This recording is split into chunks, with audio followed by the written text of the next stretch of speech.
Hi students, welcome to Greenwix Agri Practical Classes. In this video, we are discussing about some important specimens related to Agri Practical.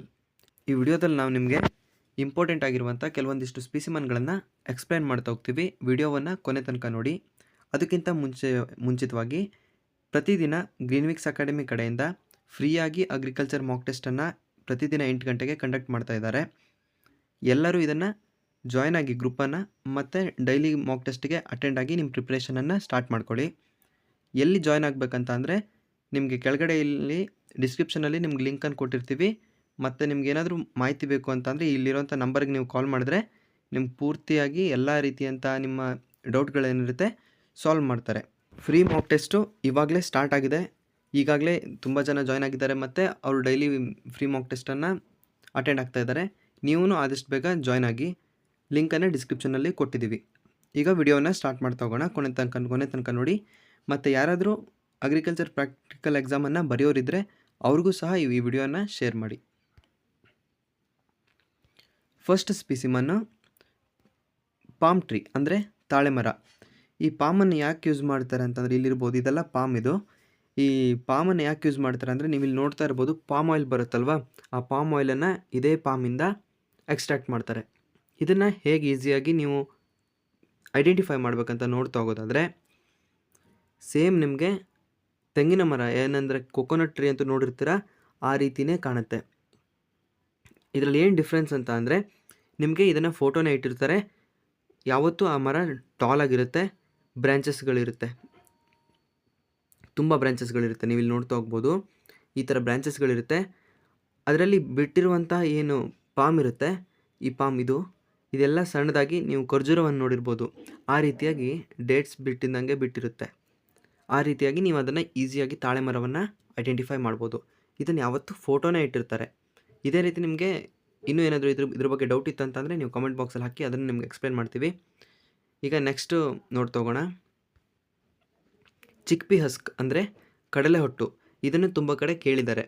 ನಿಮಗೆ ಕಡಲೆ ಹೊಟ್ಟು ಅಂದರೆ ಏನು ಅಂತ first ನೋಡ್ತಾ ಹೋಗೋದಾದರೆ, assume ಮಾಡಿ ಇದೊಂದು ಕಡಲೆ ಅಂತ. ಇವಾಗ ನಿಮಗೆ ಸಿಟೀಸಲ್ಲಿ ಈಗ ಜಾಸ್ತಿ ಸಿಗುತ್ತೆ, ಕಡಲೆ ಗಿಡ ಅಂತ ಸಿಗುತ್ತಲ್ವ, ಅದರಲ್ಲಿರುವಂಥ ಕಡಲೆ ಅದು. ಅದನ್ನು ನೀವು ತೆಗಿತೀರಲ್ವ, ತೆಗೆದ ಮೇಲೆ ಅದ್ರ ಒಳಗಡೆ ಇಲ್ಲಿ ನೋಡಿ ಕಡಲೆ ಇರುತ್ತೆ.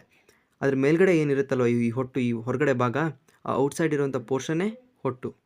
ಅಂದರೆ ಅದರಲ್ಲಿ ಏನು ಅದು ಉಳಿದಿರೋವಂಥದ್ದು ಏನಿರುತ್ತೆ ಅದಕ್ಕೆ ಹೊಟ್ಟು ಅಂತ ಹೇಳ್ತಾರೆ. ಇಲ್ಲಿ ನೋಡಿ ಕಲರ್ ನೀವು ನೋಡ್ಬೋದು. ಕಲರ್ ಯಾವ ಥರ ಇರುತ್ತೆ ಅಂತಂದರೆ ಬ್ರೌನಿಷ್ ಕಲರಲ್ಲಿ ಇರುತ್ತೆ. ಮತ್ತು ಒಳಗಡೆ ಏನು ಕಾಳುಗಳಿರೋದಿಲ್ಲ, ಈ ಥರ ಸಿಪ್ಪೆ ಥರ ಇರುತ್ತೆ.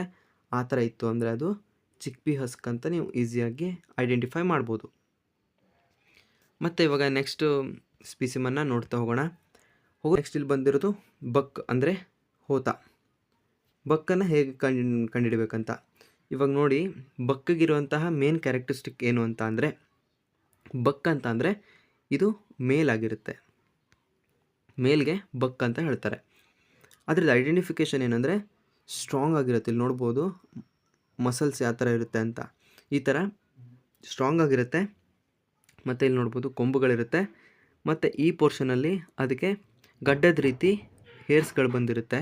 ಮತ್ತು ಫೇಸಲ್ಲಿ ಸ್ವಲ್ಪ ಮಸ್ಕ್ಯುಲೈನ್ ಆಗಿರುತ್ತೆ. ಅಂದರೆ ಸ್ವಲ್ಪ ನೀವು ಅಲ್ಲಿ ಸರಿಯಾಗಿ ನೋಡ್ತಾ ಹೋದರೆ ನೀವು ಈ ಪೋರ್ಷನಲ್ಲಿ ನೋಡಿ ಸ್ಟ್ರಾಂಗಾಗಿ ಕಾಣುತ್ತೆ. ಮತ್ತು ಇಲ್ಲಿ ಈ ಭಾಗದಲ್ಲಿ ನಿಮಗೆ ಹೇರ್ಸ್ಗಳು ಕಾಣುತ್ತೆ. ಇದರಿಂದ ನೀವು ಬಕ್ಕನ್ನು ಈಸಿಯಾಗಿ ಫೈಂಡ್ ಔಟ್ ಮಾಡ್ಬೋದು. ಈಗ ನೆಕ್ಸ್ಟ್ ಸ್ಪೀಸಿಮನ್ನು ನೋಡ್ತಾ ಹೋಗೋಣ. ಪನ್ನೀರು. ಈ ಪನ್ನೀರನ್ನು ಹೋದ್ಸತಿ ಅಂದರೆ 1 ವರ್ಷದ ಹಿಂದೆ GK-VKಯಲ್ಲಿ ಆಲ್ರೆಡಿ ಕೇಳಿದ್ದಾರೆ ಈ ಕ್ವಶನನ್ನು. GK-VKಯಲ್ಲಿ ಪನ್ನೀರ್ ಕ್ವಶನನ್ನು ಕೇಳಿದ್ದಾರೆ. ಪನ್ನೀರನ್ನು ಹೇಗಿಡ್ತಾರೆ ಅಂತ ಅಂದರೆ, ಅದನ್ನು ಲೈವ್ ಆಗಿಯೂ ಇಡ್ಬೋದು ಪನ್ನೀರು, ಆರ್ ಫೋಟೋನಾದರೂ ಇಡ್ಬೋದು. ಫೋಟೋ ಅಂತ ಅಂದರೆ ಯಾವ ಫೋಟೋ ಬೇಕಿದ್ರೂ ಇಡ್ಬೋದು. ಲೈವ್ ಆಗಿ ಅಂದರೆ ಅಂತೂ ನಿಮ್ಗೆ ಗೊತ್ತಿರುತ್ತೆ, ಲೈವ್ ಆಗೇ ಇರುತ್ತೆ. ಹೇಗಿರುತ್ತೆ ಅಂದರೆ ಅದು ಆಲ್ಮೋಸ್ಟ್ ಬಾಕ್ಸ್ ಪೀಸಸ್ಸೆಲ್ಲ ಹಾಕಿ ಆ ಥರನೇ ಕಟ್ ಮಾಡಿರ್ತಾರೆ. ಇಲ್ಲ ಅಂತ ಅಂದರೆ ಈ ಥರ ಲಾಂಗ್ ಪೀಸಸ್ಸಾರು ಕಟ್ ಮಾಡಿರ್ತಾರೆ. ಹೇಗಿರುತ್ತೆ ಅಂತ ಅಂದರೆ ವೈಟ್ ಕಲರ್ ಆಗಿರುತ್ತೆ ಮತ್ತು ಅದನ್ನು ನೀವು ಮುಟ್ಟಿದರೆ ಸ್ಪಾಂಜಿ ಇರುತ್ತೆ. ನೀವು ಆಲ್ಮೋಸ್ಟ್ ನಿಮಗೆಲ್ಲ ಗೊತ್ತಿರುತ್ತೆ ಪನ್ನೀರ್, ನೀವೇನು ತಿಂತೀರಲ್ವ ಅದೇ ಪನ್ನೀರ್ ಇದು. ಒಂದು ವೇಳೆ ನಿಮ್ಗೆ ಇನ್ನೂ ಆ ಥರ ಡೌಟ್ ಇದೆ ಅಂತ ಅಂದರೆ 1 ಪ್ಯಾಕ್ ಪನ್ನೀರನ್ನು ಬೈ ಮಾಡಿ, ಆಮೇಲೆ ನೋಡಿ ಯಾವ ಥರ ಪನ್ನೀರ್ ಇರುತ್ತೆ ಅಂತ ಈಸಿ ಗೊತ್ತಾಗುತ್ತೆ. ನೆಕ್ಸ್ಟ್ ನೋಡ್ತಾ ಹೋಗೋದಾದರೆ ಬಾಂಗ್ಡಾ ಫಿಶ್ ಅಂದರೆ ಬಂಗಡೆ ಮೀನು. ನೀವು ಇಲ್ಲಿ ನೋಡ್ಬೋದು ಮಾರ್ಕೆಟಲ್ಲೆಲ್ಲ ಕಾಣಿಸುತ್ತೆ. ಜಾಸ್ತಿ ಕಾಣಿಸೋ ಮೀನಿದು ಬಾಂಗ್ಡ. ಈ ಬಾಂಗ್ಡ ಫಿಶನ್ನು ಲೈವಾಗಂತೂ ಇಡೋದಿಲ್ಲ, ಇದನ್ನು ಫೋಟೋನೇ ಇಟ್ಟಿರ್ತಾರೆ. ಹೇಗೆ ಐಡೆಂಟಿಫೈ ಮಾಡಬೇಕಪ್ಪ ಅಂತ ನೀವು ನೋಡ್ತಾ ಹೋಗೋದಾದರೆ, ಫಸ್ಟ್ ಕ್ಯಾರೆಕ್ಟರಿಸ್ಟಿಕ್ಸ್ ಇದ್ರದ್ದು ಐಸು. ಎಲ್ಲ ಮೀನಿನಕ್ಕಿಂತ ಇದ್ರದ್ದು ಐಸ್ ಏನಿರುತ್ತೆ ದೊಡ್ಡದಾಗಿರುತ್ತೆ. ಮತ್ತು ಅದರದ್ದು ಮೌತ್ ಏನಿರುತ್ತೆ, ಮೌತ್ ಲಾಂಗ್ ಆಗಿರುತ್ತೆ.